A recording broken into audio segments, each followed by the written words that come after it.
Now we will start our next topic, that is law of variable proportion.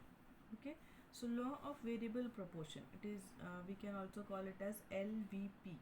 Okay, it states that we increase quantity of only one input, keeping other inputs fixed. Total product initially increases at an increasing rate, then at a decreasing rate, and finally at a negative rate. Okay, so this is the definition of law of variable proportion. That is, by keeping all the other input fixed. When we increase only the quantity of one input, then what happens? Our total product will increase, isn't it? That is, our total product will increase at an increasing rate. That is very speedy. Speed जो increasing जो rate होगा वो बहुत speed होगा. Then after what happens? The speed will decrease. That is, increase होगा पर जो increase होने का स्पीड है वो थोड़ा कम हो जाएगा, and finally it becomes negative. Okay, this is law of variable proportion. Is law of variable proportion, it is also known as law of returns और law of returns to factors या फिर returns to variable factor. Okay, so law of variable proportion को और क्या क्या बोलते हैं? It is also known as, first is law of returns, next is law of returns to factor, and last is return to variable factor. Okay, so this is law of variable proportion. So this LVP, we can say it is one of the most important law of production. That is, it shows the nature of rate of change in output due to change in only one variable factor of production. सिर्फ one variable of factors of production की वजह से जो change हो रहा है, that is your LVP. Okay, that is, here we are seeing the effect of output by changing the variable factor. So it says that as we change the variable factors by one unit, keeping fixed factors same. Okay, this is law of variable proportion. Now in law of variable proportion, that is classification of changes in total product and marginal product. ठीक है, तो उसको किस तरह से class, that is according to law of variable proportion, जो total product and marginal product में जो चेंज होता है, changes, that is in TP and MP, it can be classified into three phases. And what are the three phases?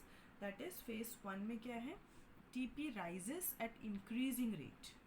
TP जो है वो increasing rate में बढ़ता है, दैट इज मार्जिनल प्रोडक्ट भी इंक्रीज हो रहा है. ओके, TP अपने स्पीड, जैसा फर्स्ट वी डिस्कस्ड, दैट उनका जो इंक्रीजिंग रेट है वो बहुत तेज होता है. ओके, बहुत ज़्यादा होता है. So TP rises at increasing it. At that time, what happens? Marginal price also, that is marginal product also increases. Okay. Then the second phase is what? कि TP increases. TP जो है वो बढ़ रहा है, but the rate of increasing is diminishing. That is, TP increases at diminishing rate. And in that case, what happens कि जो marginal product है वो decrease हो जाता है, लेकिन वो positive ही रहता है. Decrease होता है but it is positive only. Okay, and the last phase is TP falls, that is total product fall हो जाता है. That means MP becomes negative. Marginal product जो है वो negative होता है. Okay, so I hope it is clear. Classification, three phases, isn't it? So in this three phases, there are assumptions also. Law of variable proportion के कुछ assumptions भी है. That is कि वो short run में ही applicable होते हैं. It operates in short run. Why? Because the factors are classified into variable and fixed factor. Okay, and under this law is applied to the field of production only, as we discussed in the first portion only, that ki the whole thing, it depends on, it will be taken from the point of view of production or producer, है ना. Then factors of production becomes imperfect substitutes of each other beyond a certain limit. एक limit के अंदर ही रहेगा जो substitutes हैं, imperfect substitutes हैं. Okay, and the state of technology is assumed to be constant. जो टेक्नोलॉजी होगा उसको हम constant ही मानेंगे. Okay, this is your that is law of variable proportion के कुछ assumptions. Okay, now what is it कि we can understand the law with the help of an example. Okay, you can see here one example. In this what it is given कि fixed factor दिया है, variable factor is given, total product is given and marginal product is given and the faces are given. Okay, so in fixed factor means एक land मान लिया, तो fixed factor जो land है वो fix है, 1 acre ही रहेगा.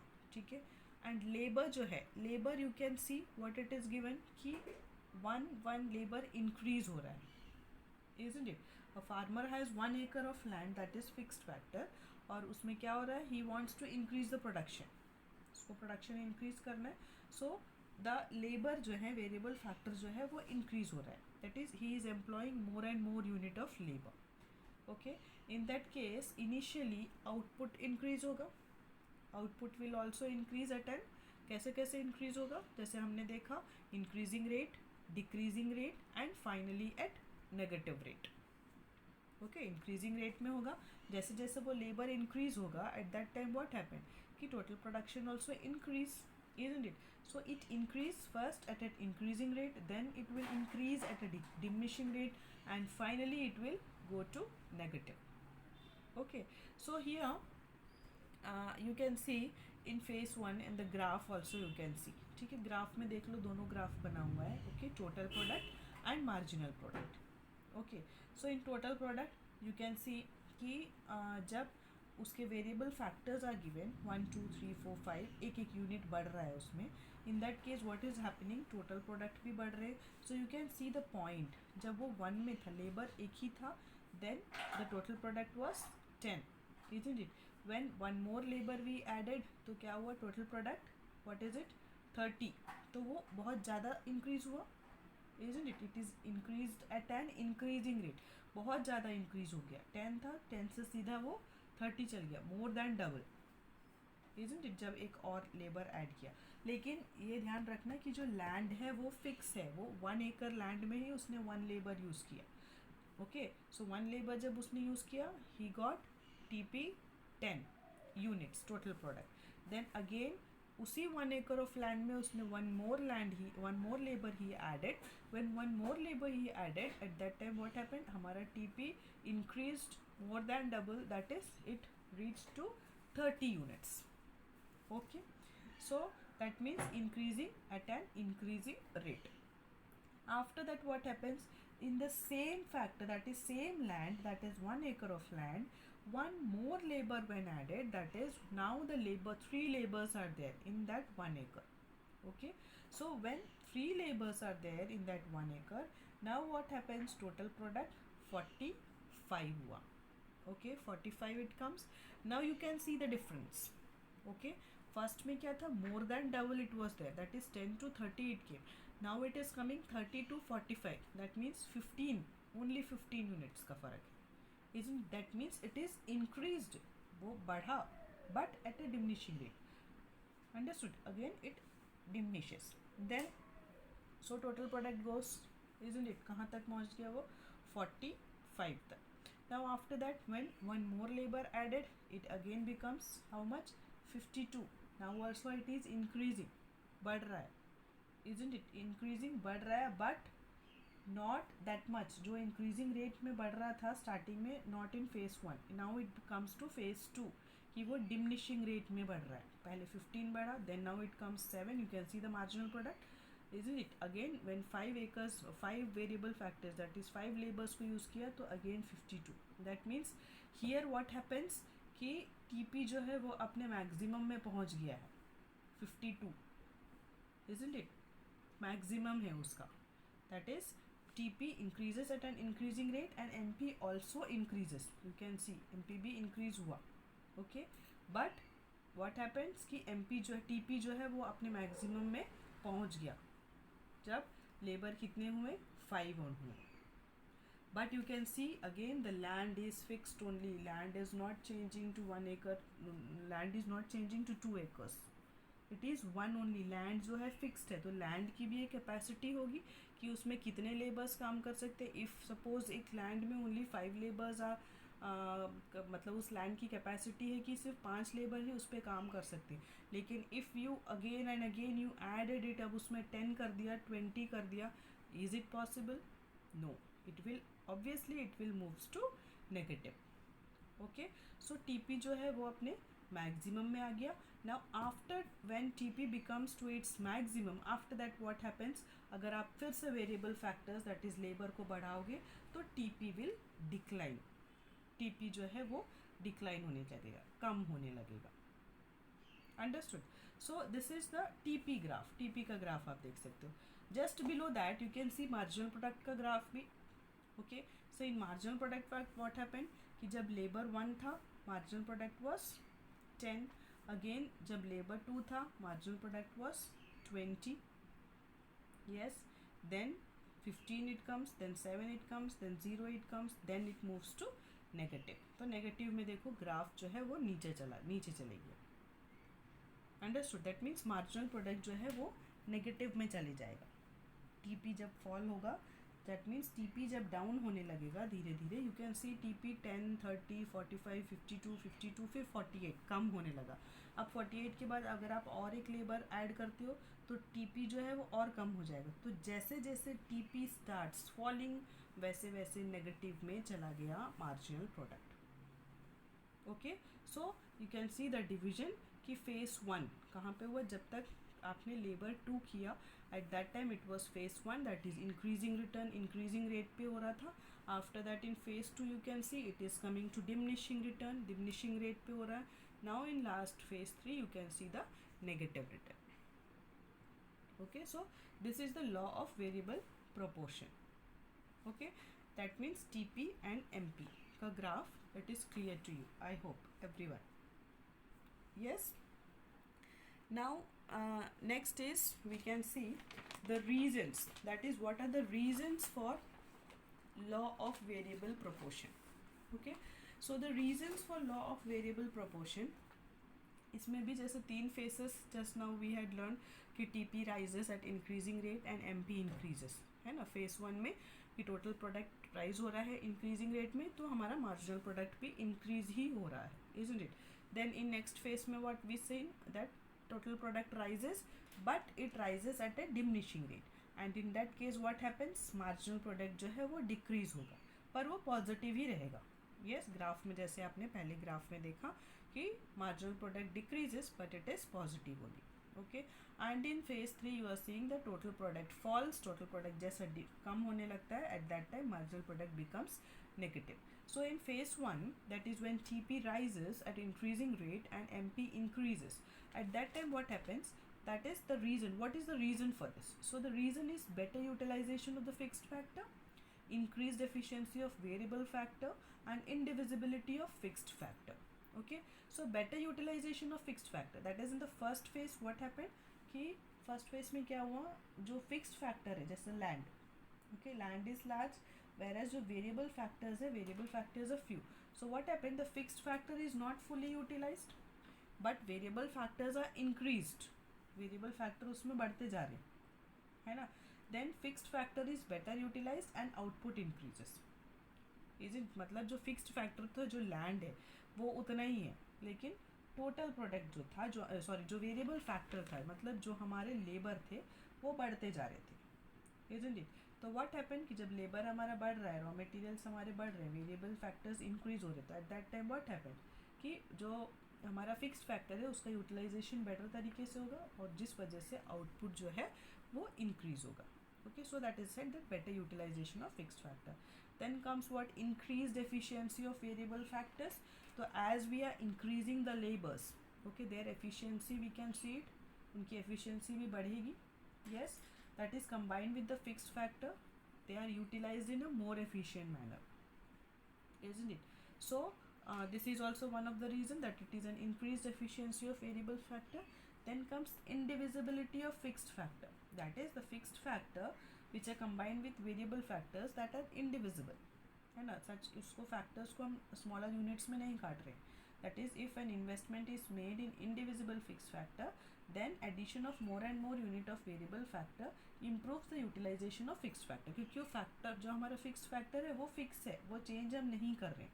पर उसको यूटिलाइज करने के लिए हम और भी वेरिएबल फैक्टर्स यूज़ कर रहे हैं, वेरिएबल फैक्टर्स को हम इंक्रीज कर रहे हैं. सो in this is the reason for phase 1, that is total product rises at an increasing rate and marginal product also increases. Now in phase 2, what is the reason for phase 2? Okay, so it is optimum combination of factors and imperfect substitutes. So optimum combination of factors, that means if a fixed factor जो है वो उसका optimum use हो रहा है, ठीक है, then what happens if 4 laborers अगर इसमें as given कि when 4 laborers are employed, then addition of one more labor will increase total product. ठीक है, मशीनरी जो है वो फिक्स्ड है, उसका यूज़ कर रहे हो आप, उसमें क्या यूज़ करते करते आप 4 लेबर पे आ गए. Okay, 1 labour, 2 labour, 3 labour. Now when 4 labours are employed, तो क्या होगा, 1 मोर लेबर विल इंक्रीज, एक और लेबर इंक्रीज हुआ, total product obviously increased phase 2 में, है ना, but by a very less amount, बहुत कम अमाउंट में वो बढ़ा. टोटल प्रोडक्ट बढ़ेगा जैसे जैसा आप वेरिएबल फैक्टर को बढ़ाते जाओगे. Eight that time what happen, total product will increase, but your fixed factor वो तो फिक्स्ड ही रहेगा, वो नहीं चेंज हो रहा है. So in that case what happen कि total product will start increasing by the less amount, but MP, that is marginal product, will diminish, वो धीरे धीरे कम होते जाएगा. Okay, then in imperfect substitute, that is labour can be substituted in place of capital, है ना, और capital can be substituted in place of labour till a particular limit, but beyond the limit they become imperfect substitute with one another, which leads to diminishing returns. मतलब आप labour को substitute कर सकते हो, इधर उधर आप चेंजेस कर रहे हो, okay, but that also to a particular limit only, एक हद तक ही आप वैसा कर सकते हो. After that, when it will cross the limit, it will affect it. Okay, so in that case what happened कि total product तो बढ़ ही रहा है but at a diminishing rate. Okay, so this is the reason for phase 2. Now the reason for phase 3, that is when total product fall, marginal product becomes negative.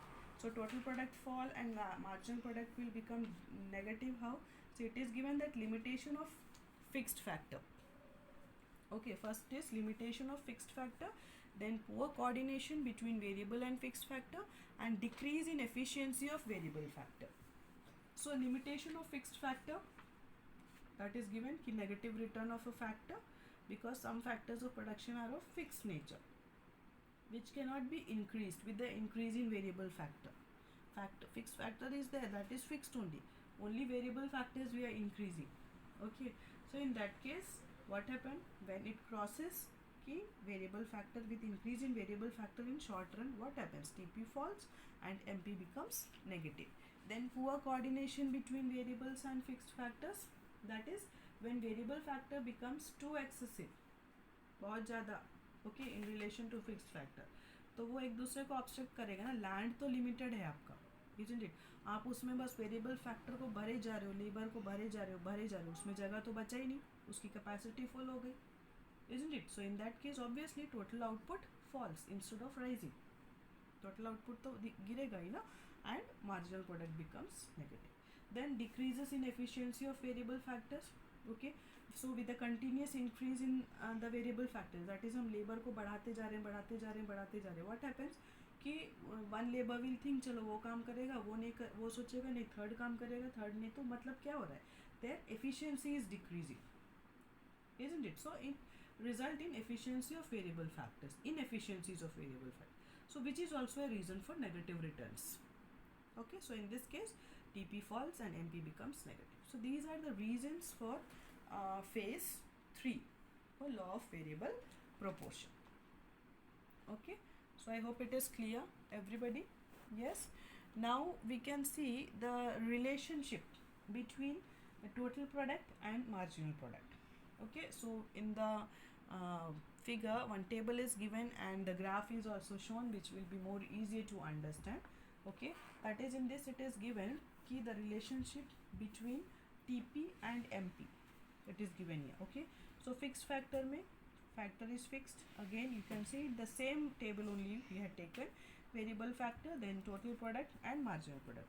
So the relation you can see is that ki jaisa TP is increasing at the increasing rate, M P भी बढ़ते जा रहा है. You can see that is both we had shown in one graph, T P and M P. And जैसा कि T P increase हो रहा है डिमिनिशिंग रेट पे, okay, at that time what happened, M P is decreasing.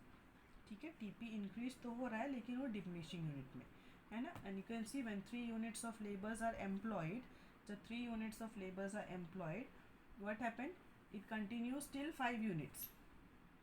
5 unit तक वो continue हो ही रहा है variable factor, isn't it? And when TP reaches at its maximum point, that is इस पॉइंट M में जब वो पहुंच रहा है उस समय क्या हो जा रहा है, हमारा MP जो है वो देखो 0 में आ रहा है. नीचे देखना पॉइंट N पे आ जा रहा है. Okay, that is 5th unit में. अंडरस्टूड? मतलब जब 5th यूनिट आया वेरिएबल फैक्टर्स 5th में टोटल प्रोडक्ट आपका 52 ही था and MP becomes 0. And when TP starts decreasing, जब TP का ग्राफ नीचे की तरफ जाने लगा, eight that time you can C MP जो है वो नेगेटिव में चला गया. दैट इज 6th वेरिएबल, जब आपने 6th लेबर को ऐड किया at that time MP, that is 6th labour को जैसे ऐड किया you can C total product जो है वो 48 हो गया, 52 से 48 हो गया. दैट मीन्स वो डिक्रीज हो गया. So in that case what happens, MP जो है वो नेगेटिव में चला गया. Okay, clear? Then we can see the relationship between average product and marginal product also.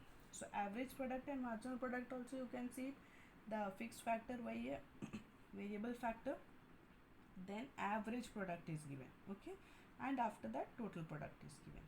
So average product you can see it is given 10, 15, again 15, then 13, 10.40 So here you can see, if you see the graph, okay, if you see the graph you can see as long as marginal product is more, ठीक है, जैसे जैसे marginal product more दिखाया है, ज़्यादा दिखाया है, okay, than AP, that means average product से ज़्यादा है अगर marginal product AP rises, that is MP is more than AP. MP जो है मार्जिनल प्रोडक्ट जो है वो एवरेज प्रोडक्ट से ज़्यादा है. In that case AP rises, average product जो है वो बढ़ रहा है. That is up to second unit of variable factor. You can see second unit of variable factor. In this you can see average product is also increasing. Yes, average product बढ़ रहा है. That is MP is more than AP. MP जो है वो AP से ज़्यादा है. You can see this table. In this table you can सी कि MP जो है वो AP से ज़्यादा है, isn't it? So in that case what happened, AP rises, average product जो है वो बढ़ रहा है जब वो ज़्यादा होता है. Okay, that is the second unit of variable factor. And when MP is equal to average product, you can see in third unit when marginal product is equal to average product, जब marginal product average product equal है, at that time average product is at its maximum. Average product उसी समय सबसे ज़्यादा होता है जब average and marginal product equal होता है. Okay, when average product and marginal product equal होता है, in that case average product क्या शो करता है कि वो अपने मैक्सिमम लेवल तक पहुंच गया है क्योंकि MP और AP जो है वो इक्वल हो गया है. Okay, it is at the maximum product. Then when MP is less than AP, MP मतलब आप फोर्थ वेरिएबल में देखो, जब फैक्टर्स यूनिट ऑफ वेरिएबल या लेबर जो है जब वो फोर्थ पे पहुंच गया, 4 लेबर्स को जब आपने यूज़ किया तो आपका MP जो है वो कितना हो गया, 7 हो गया. एंड यू कैन सी आपका AP उस समय 13 है. मतलब MP जो है वो एवरेज प्रोडक्ट से कम है. Okay, MP is less than average product. In that case what happens, AP falls. AP जो है वो कम होने लगेगा. Okay, AP falls from fourth unit of variable factors. मतलब फोर्थ यूनिट से देखो एवरेज प्रोडक्ट जो है वो धीरे धीरे कम हो रहा है. Okay, then what happen, both AP and MP falls. अब क्या होगा, धीरे धीरे देखो एवरेज प्रोडक्ट भी कम हो रहा है और मार्जिनल प्रोडक्ट भी कम हो रहा है. Easily so both AP and MP fall but MP becomes negative. कम तो हो रहे हैं लेकिन MP जो है वो नेगेटिव में आ जाएगा एंड वेरएज AP जो है वो पॉजिटिव ही रहेगा. MP becomes negative but average product remains positive and MP falls at a faster rate. क्योंकि MP जो है वो उसका रेट जो गिरने का है वो ज़्यादा होगा in comparison to AP. Okay, so this is the graph which is shown, the same thing. Okay, so both AP and MP are derived from total product only. That is, AP is calculated on the basis of all the units, whereas MP is based on the additional unit also. That is marginal. The word marginal itself means addition. ये हम शुरू से पढ़ते आ रहे हैं, isn't it? So it is the marginal product which pulls average product up and down. Okay, so I hope it is clear. So this is all the chapter about production function. Okay, now in the next class we will solve some practical questions. Okay, so go through the chapter, make notes, and if you are having any doubt, children, you are free to ask me anytime. Okay, so thank you so much. God bless you all, and read the chapter once again. It will be more clear to you. Okay.